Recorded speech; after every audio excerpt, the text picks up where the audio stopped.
marquee de Sade School of Physics, except I spelled marquee. That's the way it goes.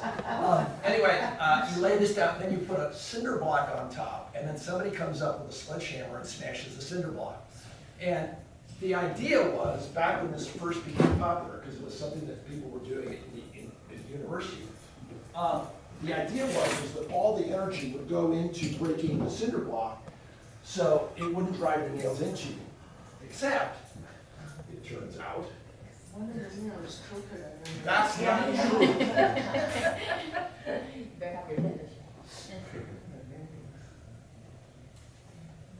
Okay, so it turns out, as I said, that that is not true.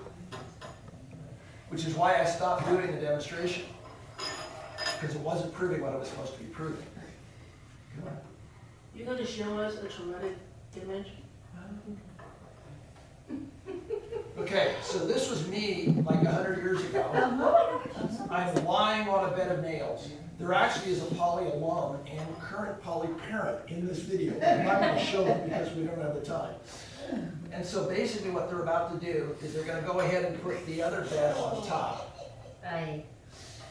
And I'm going to race forward just because the person on the other side, this is the Poly parent and alum. And I can't remember her name, but she says hi to me all the time.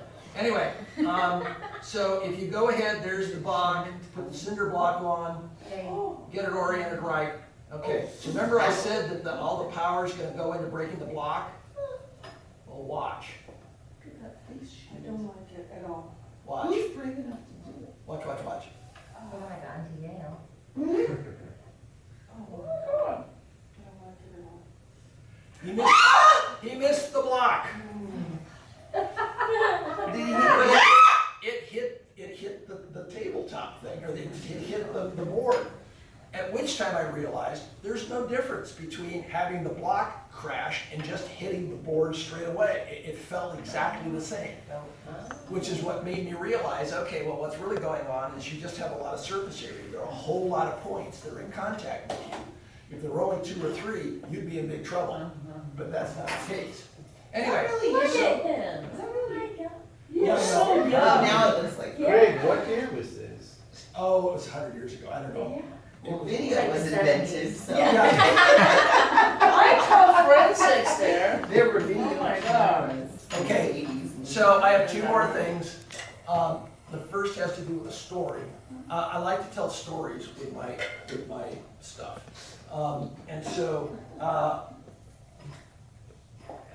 years ago, a friend of mine had an office up in Lake, huge picture window in the front of the office. Somebody shot a BB through the upper left-hand corner. Didn't break the window, but it compromised it. We get a telephone call. All my friends are eating breakfast one Sunday morning. We get a telephone call from the police saying somebody has broken the window in your office. And it's completely gone. It's the entire picture window is gone. And so we go there to board everything up, and it's odd because all the glass is on the street, which makes no sense if somebody took a brick and threw it through, go the other way. So we thought about it for a while and realized the night before there'd been a big wind, not huge, but like 30, 40 miles an hour. And it turns out that when you blow air across a surface, it will drop the air pressure. So the air pressure drops on the outside, the air pressure on the inside is normal, and because the window is compromised, the window just lifts itself out of the frame. This is what's called Bernoulli's effect. Okay, and you can actually demonstrate it. If you blow across a surface, the surface will rise because the air pressure drops on the upside, and it doesn't drop on the low side, and the pressure differential makes it rise. So. You can see. And in fact, when I do this, when I talk about this, I have a blower, which isn't working anymore, but and a styrofoam ball. And I can actually get the styrofoam ball to levitate up here with the air blowing. But then if I turn the blower like this, the ball goes out and it's just over nothing, just hanging there, spinning like that. And what's happening is air is blowing across the top, dropping the air pressure. On the bottom, air pressure is normal, so it buoys the ball. Very cool. I would have shown it to you, except the ball that I used is styrofoam. It's got all sorts of digs in it, and it's very irregular now. Anyway, the effect You run into it all sorts of, what? Oh, you run into the effect in all sorts of places. So for instance, you can, if you're in a sailboat, you can sail into the wind. And the way that works is when the wind blows across here, it drops the air pressure on this side of the sail, but the air pressure over here is normal, and so the differential shoves the boat forward. Atomizers, you know, a little bowl with the thing with the perfume in it. What you're basically doing is you're blowing air across a tube that's dropping the air pressure, and it's making the fluid go up the tube and then up into the stream, and so that's the way atomizers work. Airplane wings. An airplane wing is designed in such a way that air moves more quickly across the top than the bottom, so the air pressure drops on the top and you get lift. So you run into this all over the place. So I wanted my students to have the thrill of experiencing this. So the story that goes along with this whole thing was, I was on the Green River, which is what the juniors used to do, and we've been using the groover, and I usually explain what that is, but I don't have time, for the entire week. Well, it isn't exactly, it's an ammo, it used to be an ammo box that you basically sat yourself down on, and when you get up, it grooves, which is why they call it the groover. But anyway, the point is that we get to the bottom, and to our takeoff place, and there's a brick outhouse, huge outhouse, like 4 or 5 stalls. And I'm going, yay. So I go in to use the outhouse, and I'm sitting there minding my own business, and suddenly realize there's a breeze wafting across my bottom. And I'm thinking, I'm alone here, and yet there's a breeze wafting across my bottom. What the heck's going on?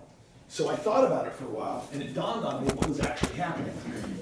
So if you look at an outhouse, you have the commode, okay? You have the structure, you have what I call the grotto, which is where all the waste goes.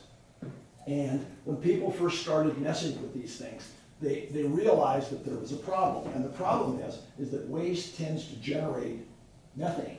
And methane can go kaboom. So they don't want some redneck to go and sit down, light up a cigarette, and just, you know, self-emulate. So they had to come up with a way of venting this thing.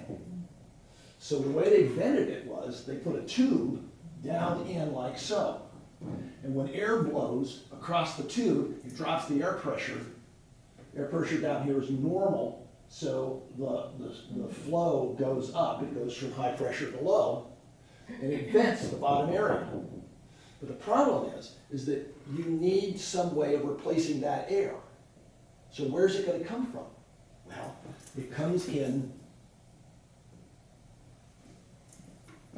and if you're sitting there with your rear end, you end up feeling this breeze blowing next to your bottom.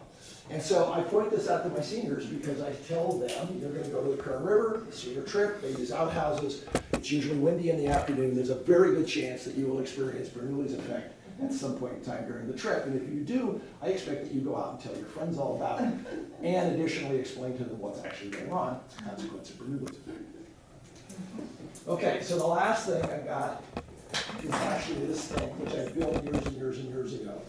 And so what I need is for everyone to line up sort of along this line here. And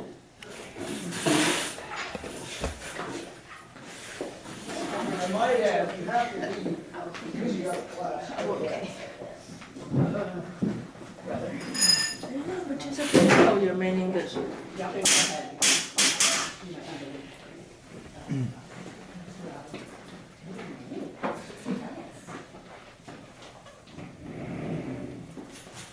Okay, so what I want you to do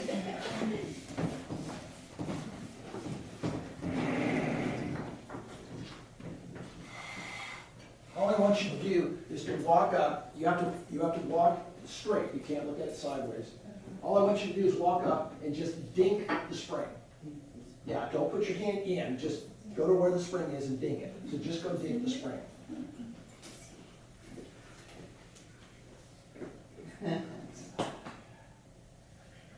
Okay, next person. I should have a flashlight around here somewhere. The flashlight allows you to actually illuminate the spring, and the option is you can't see it very well. Are you thinking it hard? Trying. Come, Patty. So hard. How hard? Trying. I chew my nail, I move nail, so, like, You don't I don't need think to- it's traction. You don't even. Yeah. Come on, Patty. Get the spring. Is it an optical illusion? Oh, wait, let me ask you. It looks like a freaking optical illusion.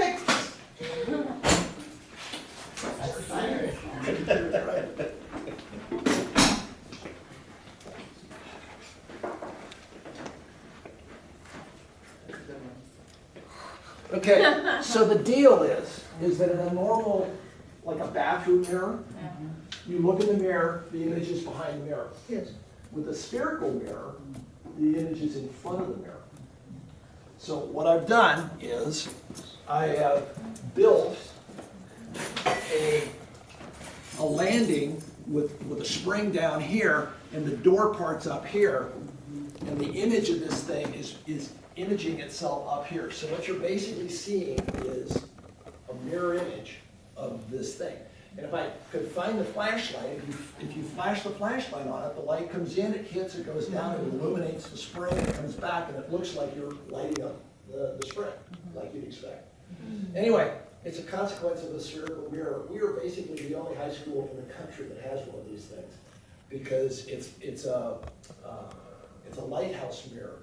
And Edmund Scientific only had 50 of them. Exploratorium has a couple of them. There's another thing we don't have time for, but if I take the front off and you just approach the mirror, a hand will come out at you. You can basically shake hands with yourself. And we don't kind of have time to do it now because you guys have to go to class. Edmund Scientific was where I bought it, and it wasn't silver, it was just glass. I had to have it silver, but it's a very, very cool demonstration. Anyway, guys, that's it. And I apologize. You want to look at the side, Patty? Here. Yeah. Okay, yeah, I'm probably, yeah. So you have to be really careful. How come they only make three?